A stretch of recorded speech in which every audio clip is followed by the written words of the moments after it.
Assalamualaikum warahmatullahi wabarakatuh. Saya Tia Aprilia dari 4D AKK ingin mempresentasikan bab 2, subbab 3, yaitu pemisahan kos campuran.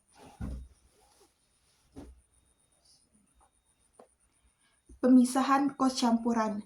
Kita juga mengetahui bahwa beberapa kos dapat secara mudah diklasifikasikan menjadi kos tetap, kos variabel, ataupun kos bertahap, baik yang variabel maupun tetap. Namun, beberapa jenis kos lain masuk ke dalam klasifikasi campuran. Kos campuran tidak akan memberikan informasi yang bermanfaat bagi pihak manajemen untuk pengambilan keputusan. Agar bermanfaat, maka kos campuran tersebut harus dilakukan pemisahan terlebih dahulu antara komponen kos tetap dan kos variabel. Oleh karena itu, penting untuk dilakukan pemisahan total kos campuran menjadi komponen variabel dan komponen tetap. Pemisahan kos campuran menjadi unsur tetap dan unsur variabel akan memberi kemungkinan manajemen melakukan berbagai aktivitas penting dalam menjalankan atau mengelola perusahaan, yaitu sebagai berikut. Yang pertama, yang satu, untuk menghitung tarif BOP dan analisis variasi. Yang kedua, untuk menyusun fleksibel, budget, dan analisis variasi. Yang ketiga, untuk analisis kontribusi, margin, dan direct costing. Yang keempat, analisis BPL. Yang kelima, untuk analisis komparatif dan diferensial. Yang keenam, untuk analisis maksimal profit dan minimasi biaya. Yang ketujuh, untuk analisis probabilitas segmen baik menurut wilayah, produk customer, dan sebagainya. Yang A, metode pemisahan kos campuran. Metode yang dapat digunakan untuk pemisahan kos campuran menjadi unsur tetap dan unsur variabel adalah: yang pertama, metode titik tertinggi dan terendah. Yang kedua, metode diagram pencar. Yang ketiga, metode kuadrat terkecil. Yang keempat, metode regresi berganda. Yang kelima, pertimbangan manajemen. B, metode titik tertinggi sampai titik terendah. Dari catatan tentang output dan kos aktivitas masa lalu, dipilih kos aktivitas dan output tertinggi dan kos aktivitas dan output terendah. Kemudian diselisihkan. Tarif kos variabel diperoleh dengan cara membagi selisih kos aktivitas dengan selisih output kos variabel atau V adalah perubahan kos aktivitas dibagi perubahan aktivitas YA, YBM, atau NA sampai NH.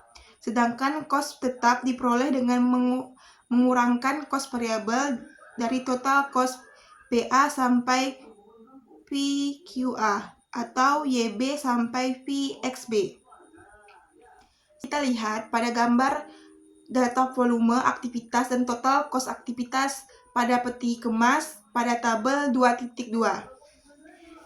Diketahui bahwa YA adalah jumlah kos tertinggi, YB adalah kos terendah, XA adalah volume aktivitas tertinggi, dan XB adalah volume aktivitas terendah. Dari seluruh amatan pada tabel 2.2, maka dapat dilakukan perhitungan lebih lanjut. Pertama-tama adalah menentukan kos aktivitas pada titik tertinggi, lalu menentukan kos dan aktivitas pada titik terendah. Kemudian menyelisihkan kos tertinggi dan kos terendah, demikian pula aktivitas pada titik tertinggi dengan aktivitas pada titik terendah. Selanjutnya, dapat kita lihat pada tabel 2.3, penentuan unsur tetap dan variabel biaya aktivitas pada peti kemas. Kemudian, kos dibagi dengan selisih aktivitas, sehingga dapat diperoleh komponen kos variabel persatuan aktivitas. Dari tabel 2.3, perhitungannya sebagai berikut. Dapat dilihat pada gambar di bawah tabel 2.3. Selanjutnya, tabel data 2.4, data biaya setelah dipisahkan. Kita lihat dari tabel 2.4, tabel data biaya setelah dipisahkan, metode titik tertinggi dan titik terendah sangat sederhana, tetapi hasil tidak akurat. Misalnya, diambil titik tertinggi total biaya Y adalah Rp625 ditambah dengan Rp13.750 sama dengan Rp7.500.000. Benar. Hasilnya juga akan benar jika diam data dari titik terendah, tetapi hasilnya pasti tidak benar jika diambil dari titik lainnya. Selanjutnya, metode diagram pencar. Hakikatnya, metode ini adalah menggambarkan pola penyebaran data selama beberapa periode amatan. Dari pola tersebut dilakukan pengamatan secara visual, kemudian ditarik garis secara serampangan yang membelah tengah pola penyebaran data tersebut.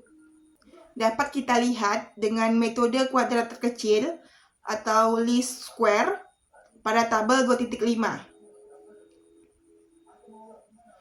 Selanjutnya, regresi berganda. Prinsip pemisahan metode LS sebenarnya tidak berbeda dengan metode regresi berganda. LS tidak lain dari bentuk regresi sederhana, yaitu hanya dengan satu unsur cost variabel atau satu variabel bebas, sedangkan regresi berganda terdiri dari lebih dari cost variabel bebas. Dengan demikian, data pada tabel 2.2 di atas tidak perlu dikerjakan dengan regresi berganda, karena hanya terdiri satu variabel bebas yaitu X atau pelayanan peti kemas. Selanjutnya, materi yang E, pertimbangan manajemen. Pada akhirnya, setiap kali seorang manajer menggunakan pertimbangan atau judgement dalam memperlakukan cost yang terjadi di unitnya. Pertimbangan ini umumnya didasarkan pada pengetahuan dan pengalaman di masa lalu. Dengan pertimbangan yang matang yang dimiliki, manajemen dapat dengan cepat menaksir atau memutuskan beberapa persen porsi cost tetap dan beberapa persen porsi cost variabel. Cara ini bisa dilakukan dengan metode-metode yang sudah dibahas di depan. Umumnya, metode ini sering digunakan ketika cost campuran memiliki porsi persentase yang rendah dibandingkan total keseluruhan cost. Keuntungan dari metode ini terletak pada kesederhanaannya. Sekian presentasi dari saya. Assalamualaikum warahmatullahi wabarakatuh.